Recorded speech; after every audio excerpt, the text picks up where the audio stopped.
జూబ్లీహిల్స్ కాన్స్టిట్యున్సీలో by elections పైన మీ opinion ఏంటి? అసలు ఈసారి విజయం ఏ పార్టీ ముందుకొస్తుందంటారు? ఈసారి నవీన్ అన్న గారికి కాంగ్రెస్ పార్టీ టికెట్ ఇవ్వడం చాలా మంచిది. ఎందుకంటే నవీన్ అన్న is very close to the public. చాలా క్లోజ్ గా ఉంటాడు. ఏ ఇష్యూస్ ఉన్నా నవీన్ అన్న వెళ్ళి చెప్పగానే వెంటనే సాల్వ్ చేస్తాడు. పబ్లిక్ లోనే ఉంటాడు. ఇంకా చాలా మంచి వ్యక్తి కూడా.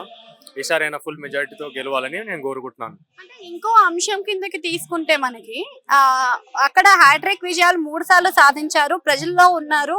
అందుకనే అందరికి దగ్గర అయ్యారు అని అన్నారు. మరి ఏమంటారు దాని నుంచి?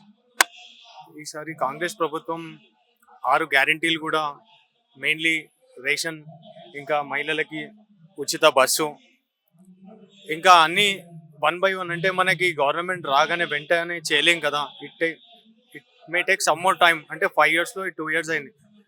వెంటనే అంటే 1 by 1 స్టెప్ బై స్టెప్ ప్రతి ఒక్కటి పూర్తి చేస్తారని మేము కోరుకుంటున్నాం. అంటే రేషన్ కార్డ్స్ ఒకటే కాదు కదా, కాంగ్రెస్ పైన కూడా చాలా నెగిటివిటీ ఉంది. మనం చూసేంత వరకు అయితే ఇంతవరకు ఫ్రీ బస్ అనేది అయితేనేమో ఆడవాళ్ళు కొట్టుకుంటున్నారు అని చెప్తున్నారు. ఉచిత కరెంట్ చక్కగా రాలేదంటున్నారు. రుణమాఫీ ఇంకా సగం మందికే అయిందంటున్నారు. మరి రైతులను కూడా పట్టించుకోవాలి కదా.